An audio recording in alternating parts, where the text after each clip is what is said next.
بسم الله الرحمن الرحيم. السلام عليكم ورحمة الله وبركاته.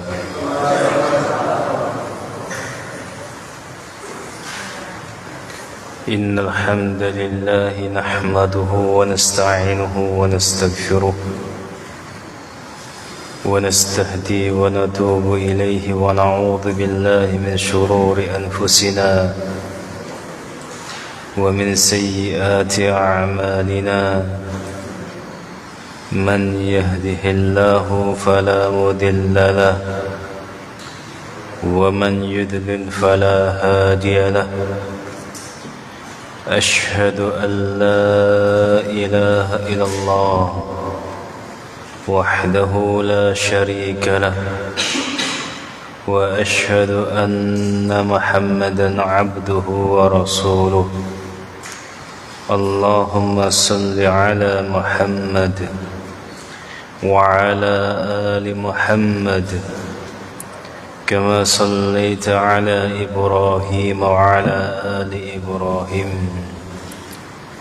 اللهم بارك على محمد وعلى آل محمد كما باركت على إبراهيم وعلى آل إبراهيم إنك حميد مجيد.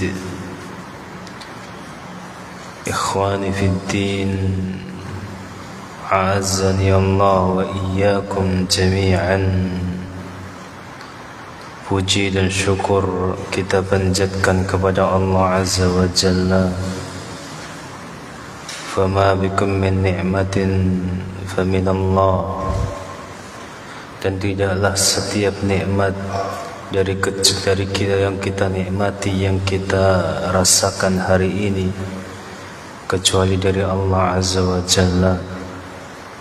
Maka sudah sepantasnya bagi kita semuanya senantiasa mengucapkan pujian, senantiasa mengucapkan syukur kepada Allah Azza wa Jalla.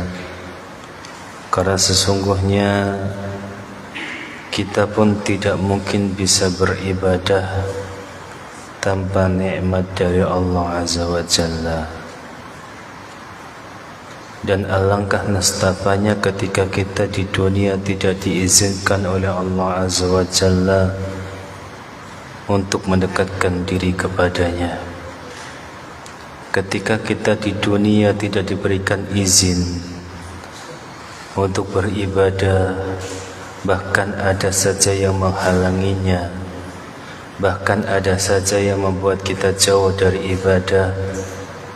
Tidak ada bukti yang lebih terang menunjukkan bahwasanya kita termasuk hambanya yang tidak diinginkan menjadi orang yang baik melebihi bukti tersebut.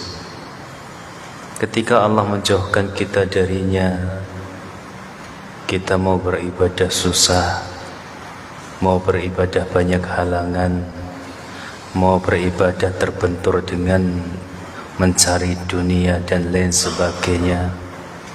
Maka tidak ada bukti yang lebih terang benderang melebihi hal itu, bahwasanya kita termasuk hamba Allah yang tidak diinginkan kebaikan atasnya.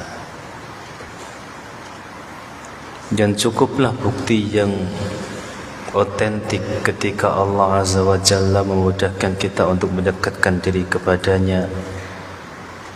Dan para ulama mengatakan, ketika engkau ingin mengetahui seberapa besar kadar imanmu, lihatlah dirimu, lihatlah hatimu ketika engkau sedang berkhalwat dengan Allah Azza wa Jalla. Seberapa besar imanmu bukan dilihat ketika kita bersama-sama seperti ini. Seberapa kuat iman kita bukan dilihat dari ketika kita bersemangat, adu semangat dengan orang lain dalam beribadah kepada Allah Azza wa Jalla. ketika jenengan penasaran iman saya sebesar apa sih gitu, lihatlah ketika jenengan sedang berdua-duaan dengan Allah Azza wa Jalla. Apa yang engkau lakukan itu adalah bukti imanmu. Ketika engkau melakukan dosa, berarti sama sekali iman engkau sama sekali kalau kita katakan, kalau dikatakan gak beriman gak mungkin gitu. Jadi iman kita itu sangat tipis gitu Pak. Ketika kita sedang berdua-duaan dengan Allah Azza wa Jalla, gak harus di malam hari, karena berdua-duaan dengan Allah Azza wa Jalla hari ini tuh gampang. Ketika kita berada di suatu tempat tidak ada orang yang tahu, dan ketika hati kita masih terikat dengan Allah Azza wa Jalla, tidak mau menyeberangi syariat Allah Azza wa Jalla dan tetap berada di atas koridor syariat, maka itu bukti bahwasanya hati kita memiliki iman. Akan tapi ketika kita sedang berdua-duaan dengan Allah Azza wa Jalla, tidak ada yang tahu kecuali kita, tidak ada manusia yang lainnya. Kemudian kita bermudah-mudahan dengan syariat, orang gak ada yang lihat kok, gak ada yang tahu, maka itulah kadar iman kita. Ketika engkau berbuat maksiat ketika berdua-dua dengan Allah Azza wa Jalla, maka itu bukti lemahnya dan payahnya iman kita. Jangan lihat ketika kita pas sholat idnya, jangan lihat pas takbirannya, jangan lihat ketika pas lagi tarawihnya, enggak. Lihat ketika kita berdua-duaan dengan Allah Azza wa Jalla. Apa yang kita lakukan? Apakah kita habiskan waktu itu dengan hal yang sia-sia? Ataukah kita perlihatkan keingkaran kita di hadapan Allah Azza wa Jalla? Diberikan kesempatan, waktu luang dihabiskan dengan menghabiskan rokoknya sebatang demi sebatang, sebatang demi sebatang, enggak ada manfaatnya sama sekali. Padahal itu waktu luang, waktu untuk berdua-duaan dengan Allah Azza wa Jalla. Dan tidak ada kalimat zikir, dan tidak ada kalimat doa, dan tidak ada kalimat pujian untuk Allah Azza wa Jalla. Ketika engkau ingin mengetahui seberapa besar imanmu, maka lihatlah ketika engkau bersendirian dengan Allah Azza wa Jalla. Itu perkataan para ulama rahimahumullah ta'ala. Kita lanjutkan kitab kita, kitab At-Targhib wa Tarhib. Kita masih membahas tentang Kitabul Ilm. Jadi nanti masih tetap membahas tentang ilmu, keutamaan menuntut ilmu. Itu masih panjang Pak ini. Ilmu itu berapa halaman saja. Dan luar biasa Pak. Susunan kitab ini diawali dengan bab ikhlas, kemudian dilanjutkan dengan bab ilmu. Itu seolah menampar kita, menunjukkan kita bahwasanya amalan engkau sekalipun engkau bisa mengerjakan yang di belakang-belakang ini semuanya tanpa dua yang di depan, maka amalan itu akan sia-sia. Maka Al-Mundhiri mendahulukan tentang bab ikhlas di atas bab yang lainnya. Karena mohon maaf, ibadah kita apapun jenisnya tidak akan berguna sama sekali tanpa adanya keikhlasan di dalamnya. Apapun jenis ibadah kita. Dan mohon maaf, apapun ibadah yang kau kerjakan, jika dikerjakan tanpa ilmu, ibadah itu tidak akan jauh, ya, tidak akan apa? Dia tidak akan dekat dengan kebenaran, dia akan jauh dari yang namanya kebenaran. Maka Al-Imam Al-Mundhiri mendahulukan dua bab ini sebelum bab-bab yang lainnya, menunjukkan bahwasanya sebelum engkau belajar tentang ibadah yang lainnya, belajar ikhlas. Sebelum engkau belajar tentang ibadah yang lainnya, belajar bagaimana ikhlas. Dan tentunya ketika engkau ingin beribadah harus memiliki ilmunya. Karena tanpa ilmu ibadah kita tidak mungkin sesuai dengan kebenaran yang Allah dan Rasulnya inginkan. Kita lanjutkan Pak. Monggo Tibos.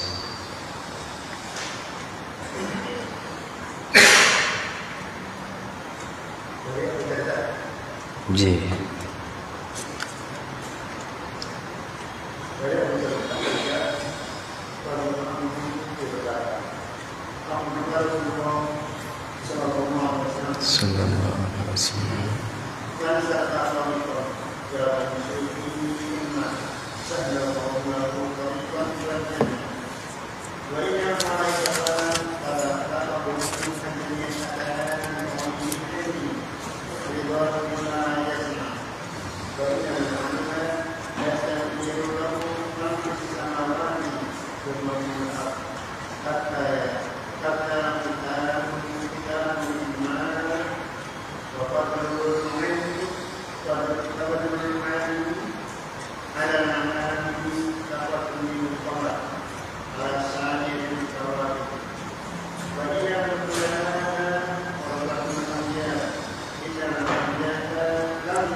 Jazakumullah khairan, barakallahu fikum.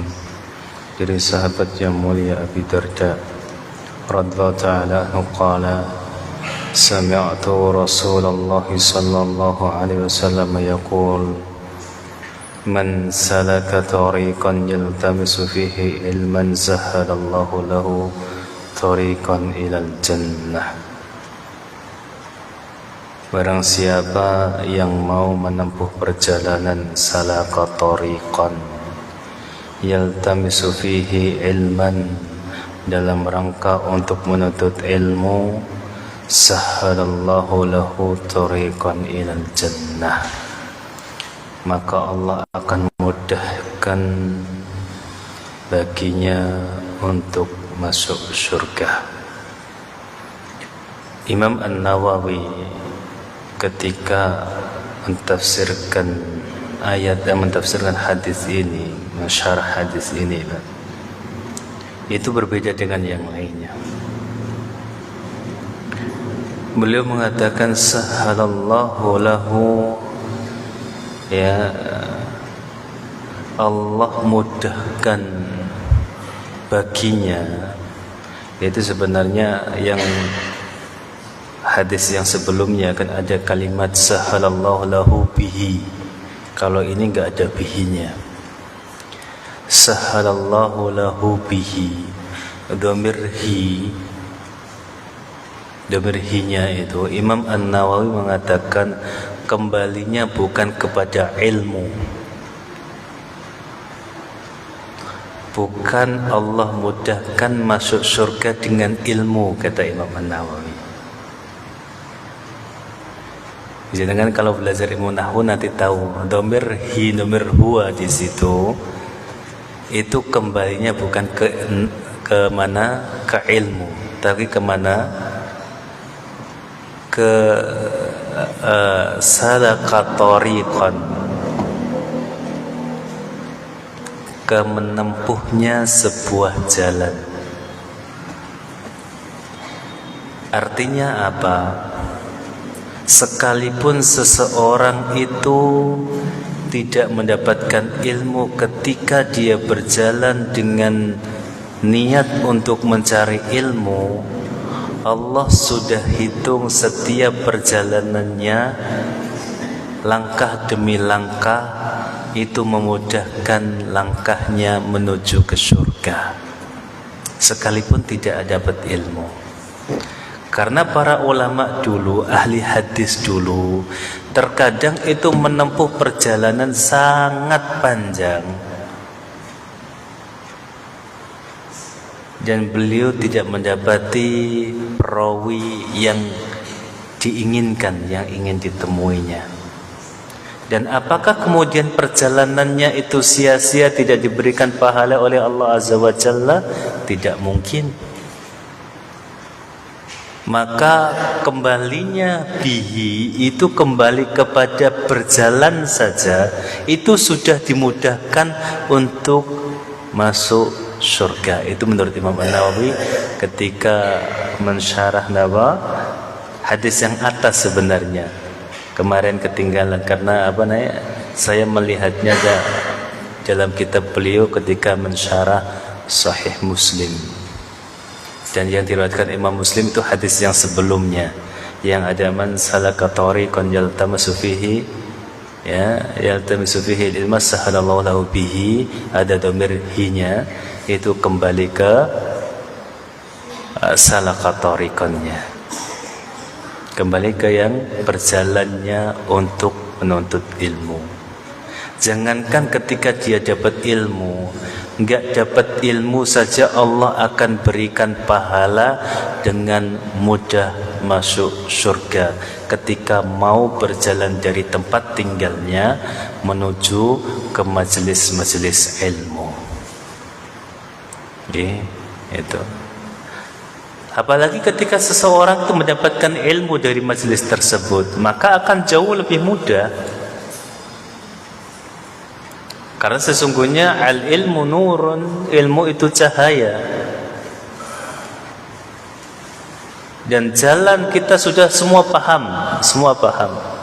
Ketika kita berjalan di siang hari dengan berjalan di malam hari dalam keadaan gelap gulita, akan jauh lebih mudah ketika kita berjalan di siang hari, ketika keadaannya terang dan kita bisa membedakan semua petunjuk jalan.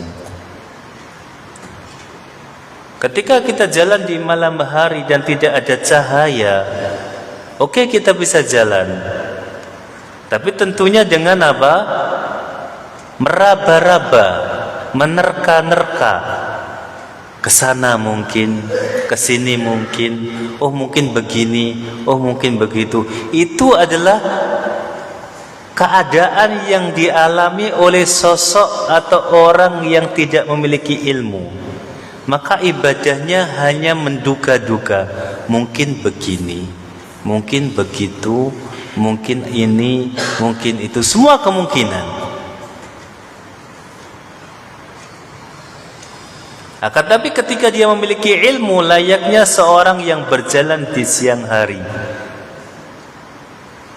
akan jalan dengan sampai lebih cepat. karena dia tahu arahnya. Bayangkan ketika katakanlah sama-sama ketuban. Kita ya kalau kita mungkin sudah tahu arahnya. Orang yang sama-sama awam bahkan nggak tahu tuban. Yang satunya jalan di siang hari kelihatan, yang satunya jalan di malam hari nggak ada lampu satupun. Mana yang akan cepat sampai? Yang siang hari. Itu maka dengan itu Allah mengatakan sahalallahu lahu bihi tariqan ilal jannah. Allah akan mudahkan baginya masuk surga. Karena dengan ilmu perjalanannya untuk beribadah akan semakin mudah dan semakin cepat. Berbeda dengan orang yang tidak memiliki ilmu, maka ibadahnya hanya dengan prasangka, hanya dengan menduga-duga, hanya dengan kemungkinan, hanya dengan apa? Dzon semata. Maka hadis ini maknanya demikian, Pak. Siapapun yang mau menuntut ilmu, itu Allah mudahkan menuju surga. Dan bahkan ketika dia memiliki ilmu akan semakin mudah, karena ilmu itu cahaya. Ilmu itu cahaya. Semakin banyak ilmu semakin terang cahayanya. Semakin banyak ilmu semakin terang cahayanya. Maka akan berbeda orang yang berjalan menggunakan lilin dengan orang yang berjalan menggunakan lentera yang sangat besar. Akan berbeda. Semakin banyak ilmu akan terang jalannya dan akan mudah untuk menuju surga Allah Azza wa Jalla. Wa innal malaikata latadau ajnihataha li talibil ilmi ridwan bima yasna'. Dan sesungguhnya para malaikat latadau semua meletakkan sayapnya. Mana bah meletakkan? Apa jenenge Pak? Nek sayap niku direbahkan napa? Hah? Diungkupkan napa? Pokoknya sayapnya niku napa diletakkan. Waqfat janahadul minar rahmah. Dan ketika Allah mengatakan ketika berbahasa sayap, dan letakkanlah, rendahkanlah sayapmu kepada orang tuamu, itu maksudnya apa? Rahmah, bentuk sayang, bentuk kasih sayang. Malaikat ketika meletakkan sayapnya kepada para penuntut ilmu adalah bentuk sayangnya mereka kepada penuntut ilmu. Maka para penuntut ilmu adalah manusia-manusia yang disayang oleh para malaikat. Itu makna yang pertama. Latadau ajnihataha maknanya adalah apa? Para malaikat tidak terbang keliaran.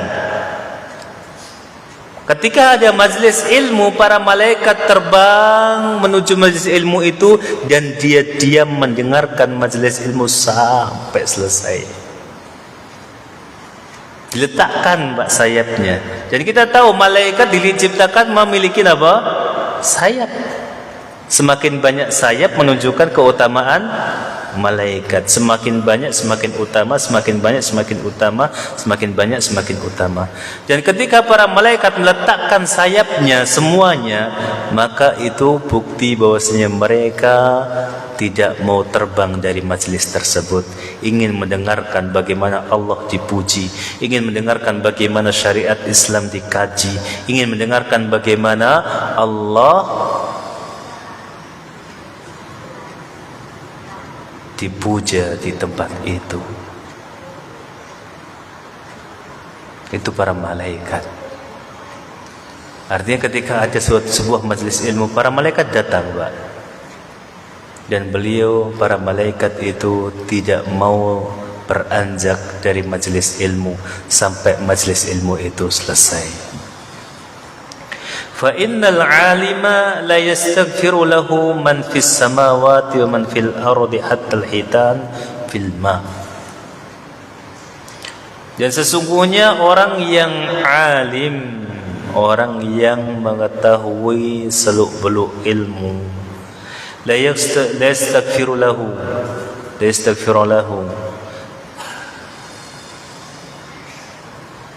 semua akan memintakan ampunan. Man fis samawat, para penduduk langit, wa man fil ard, dan semua penduduk bumi, hatta al-hitan fil ma, sampai seluruh binatang yang menghuni air. Kenapa air dikeluarkan dari bumi? Karena air itu ada sebelum atas air, dan arsy-Nya Allah ada, air itu ada sebelum Allah Azza wa Jalla menciptakan langit dan bumi. Maka air dikeluarkan dari bumi. Bukankah harusnya khitan? Karena kita itu butuh dimintakan ampun oleh banyak makhluk, Pak. Ilmui meskipun satu bab, ilmui meskipun cuma satu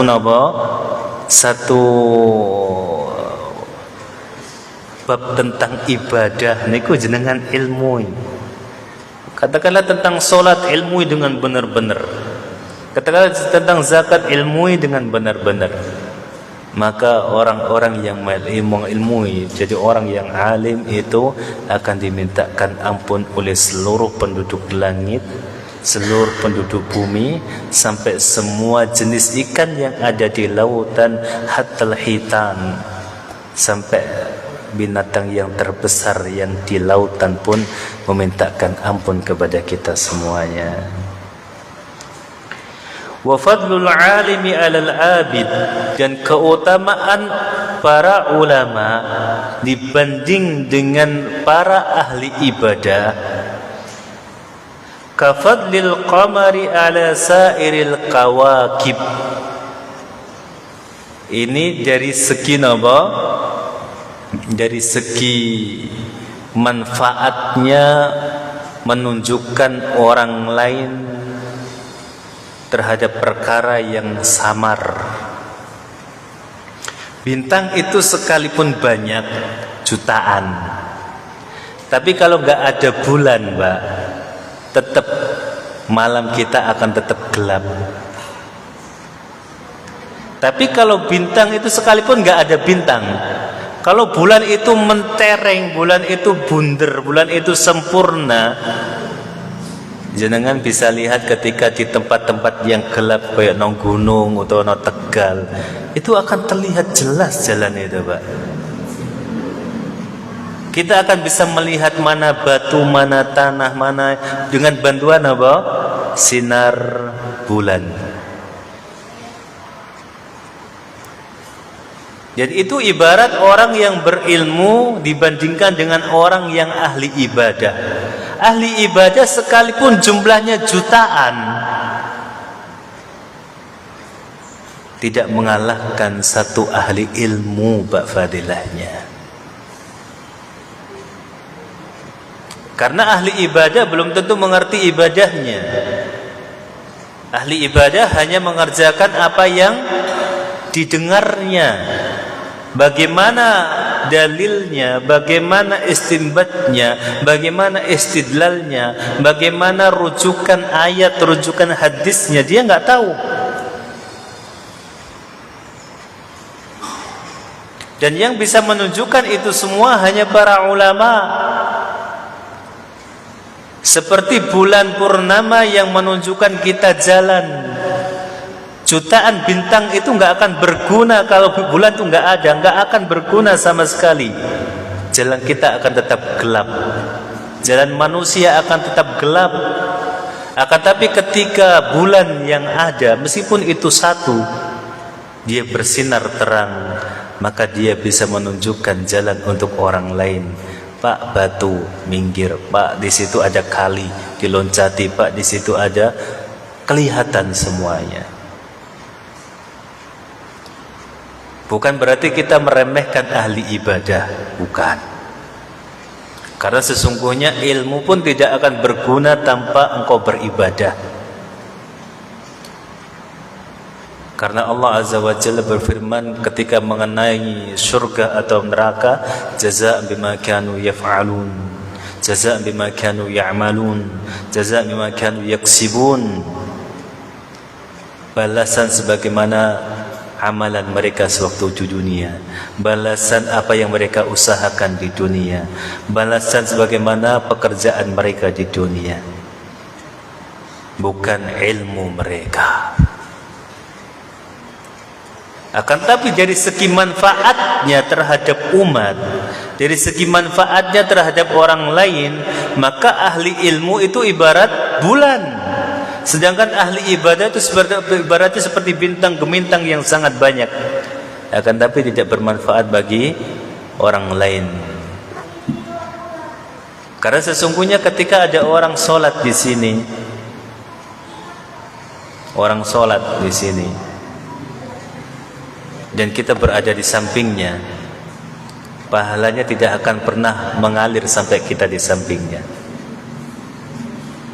Kita sholat, ada orang sholat dan kita duduk di sampingnya persis, maka pahalanya tidak mungkin mengalir kepada kita yang di sampingnya kalau kita nggak sholat.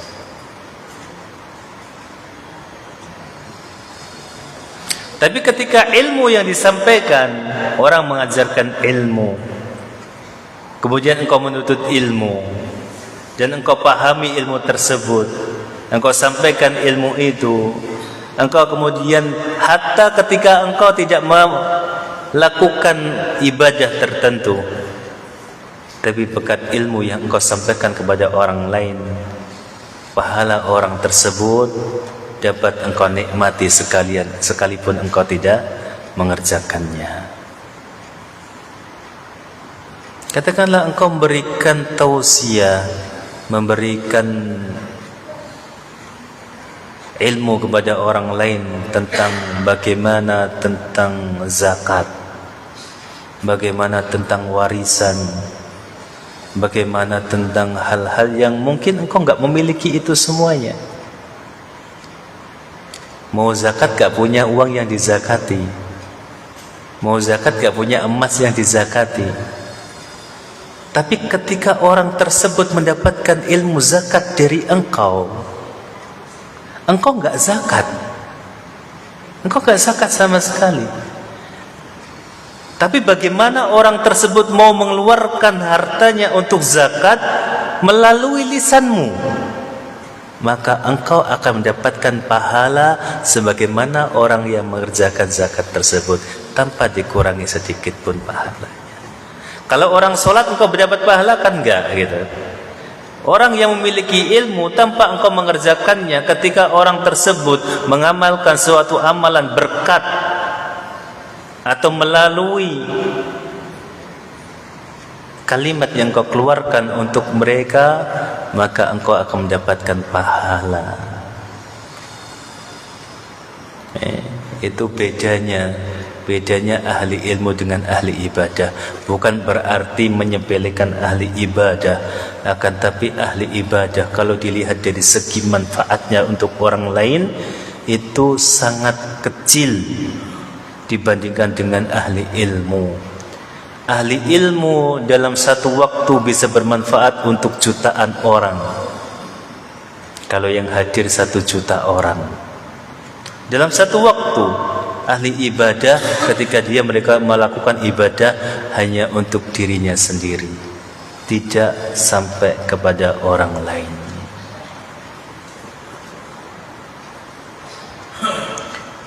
Fa innal ulama'a warathatul anbiya'i, dan sesungguhnya para ulama itu adalah pewaris para nabi. Para ulama adalah pewarisnya para nabi. Artinya apa? Bahkan para ulama menyebutkan innal ulama, sesungguhnya ulama bimanzilatil anbiya fi zaman qabla nabi sallallahu alaihi wasallam. Sesungguhnya para ulama itu setara dengan para nabi sebelum zaman Nabi Muhammad sallallahu alaihi wasallam. Karena Nabi kita yang mulia SAW Nabi akhir zaman yang tidak mungkin diturunkan Nabi lagi. Maka kepada siapa ilmu itu diwariskan, kepada siapa ilmu itu dilanjutkan? Kepada para ulama. Kalau zaman dulu kan ketika Nabi satu meninggal diturunkan Nabi yang lain. Ketika Rasulnya sudah meninggal ada Nabi yang ditunjuk, ada Nabi ini, Nabi ini, Nabi ini untuk menghidupkan syariat itu. Maka Nabi itu bukan 25, Nabi dan Rasul itu bukan hanya 25 yang kita ketahui, lebih dari itu. Banyak Nabi. Setiap Nabi satunya meninggal Allah tunjuk satu Nabi. Nabi satu meninggal Allah tunjuk satu Nabi. Dan berhubung ketika Nabi kita yang mulia sallallahu alaihi wasallam diutus tidak mungkin ada Nabi lagi. Maka kepada siapa ilmu itu akan ditegakkan, diwariskan? Kepada para ulama. Maka para ulama mengatakan innal ulama bimanzilatil anbiya fi zaman qabli Nabi sallallahu alaihi wasallam. Maka para ulama hari ini itu seperti para nabi pada zaman dulu. Karena zaman dulu ketika nabinya meninggal sudah ada nabi lain yang sudah menggantikan. Nabi meninggal ada nabi lain yang menggantikan. Nabi ini meninggal ada nabi lain yang menggantikan. Dan sekarang sudah enggak ada nabi lagi. Maka kepada siapa ilmu itu dijaga? Para ulama. Ini yang dikatakan al-ulama warasatul anbiya. Maka para ulama itu adalah pewarisnya para nabi. Innal anbiya lam yuwarrisu dinaran wala dirhaman, innama warrasul ilma. Sesungguhnya para nabi tidak sedikit pun mewariskan dinaran wala dirhaman. Nabi kita yang mulia SAW bersabda, nahnu ma'asyir anbiya lam yuwarrisu dinaran wa ma tarakna min dinar fa huwa sadaqah. Kami para nabi itu lam yuwarris dinaran, tidak mewariskan dinar. Dan apa yang kami tinggalkan, wa ma tarakna min dinar fa huwa sadaqah. Apapun yang kami tinggalkan ketika kami meninggal kemudian ada harta banyak di rumahku, maka nilainya sedekah semuanya. Bukan warisan. Bukan warisan. Itu sedekah. Jadi Nabi kita yang mulia sallallahu alaihi wasallam tidak meninggalkan satu sen pun harta untuk umatnya yang bisa dibagi, enggak ada. Bahkan kehidupan beliau sallallahu alaihi wasallam itu tidak luput dari kekurangan. Kekurangan demi kekurangan beliau alami. Bahkan Ummul Mukminin Aisyah radhiyallahu taala anha itu pernah mengatakan, kita itu pernah sampai 2 purnama, 3 purnama hanya cuma makan apa? Air dan kurma, enggak mengebul sama sekali dapur kita. Itu Nabi kita yang mulia SAW. Jadi bandingkan dengan kita hari ini, bandingkan betapa makmurnya kita. Enggak ada. Kita itu luar biasa. Tapi siapa dari kita yang ibadahnya setara dengan Nabi? Enggak ada juga. Enggak ada juga. Yang kemiskinannya yang setara beliau enggak ada. Yang ibadahnya setara beliau enggak ada.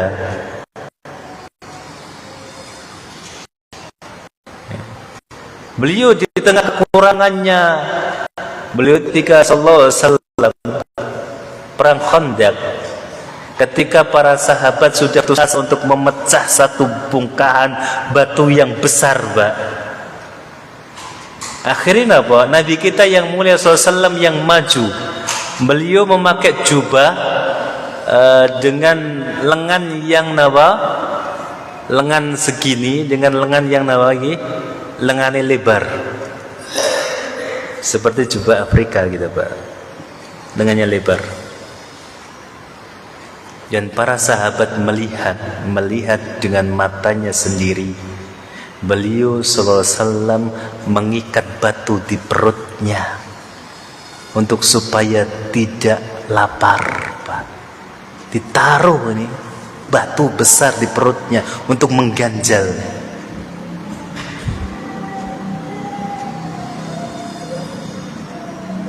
Nabi kita itu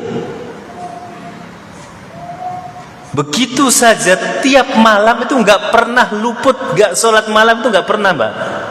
Setiap malam tuh sholat malam sampai Ummul Mukminin mengatakan, ya wahai Rasulullah, Allah sudah mengampuni dosamu di baik yang lalu ataupun yang akan datang. Kenapa engkau sampai demikian? Karena apa? Tawaramat qadamah.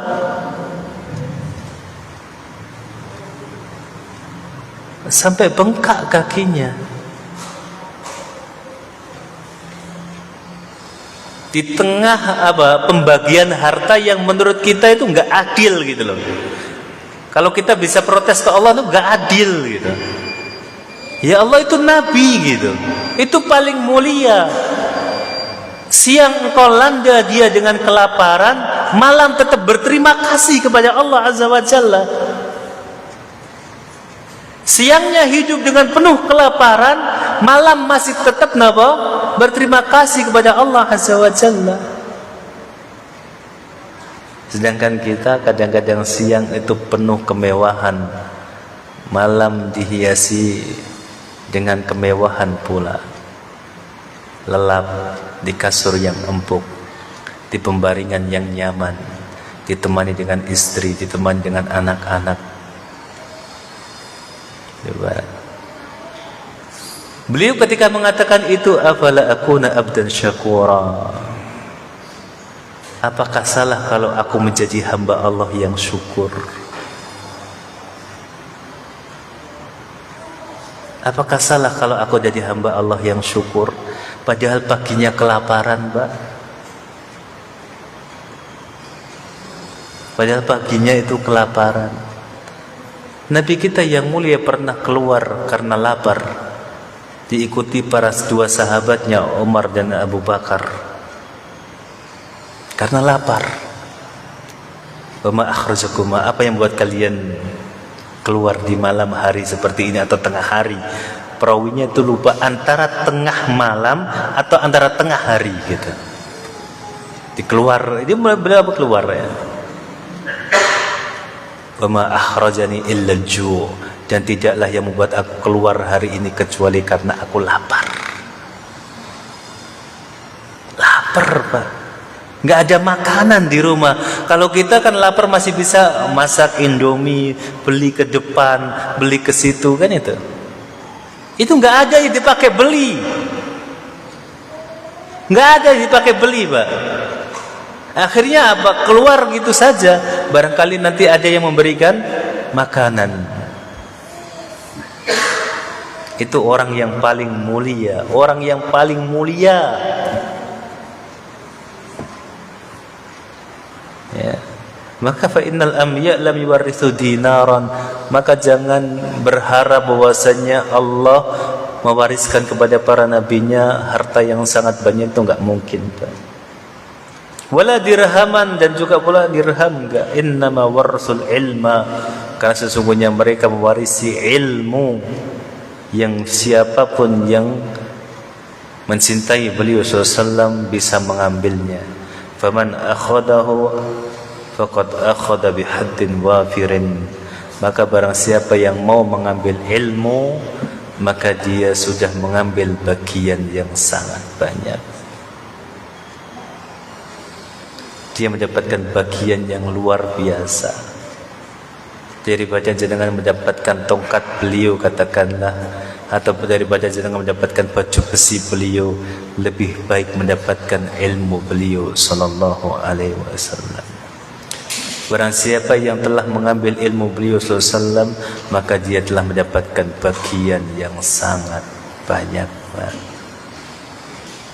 Itu hadis Nabi yang mulia sallallahu alaihi wasallam. Maka jangan pernah berhenti untuk menuntut ilmu. Kita kalau menuntut ilmu itu ada hubungan yang sangat erat dengan Nabi kita yang mulia SAW. Karena ilmu ini ada sanadnya.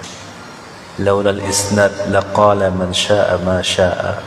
Kalau bukan karena sanad terhubungnya antara satu dengan yang lain sampai Nabi kita yang mulia SAW, maka orang bisa berbicara sesuka hatinya. Apa yang dia inginkan bicara, ya udah bicara.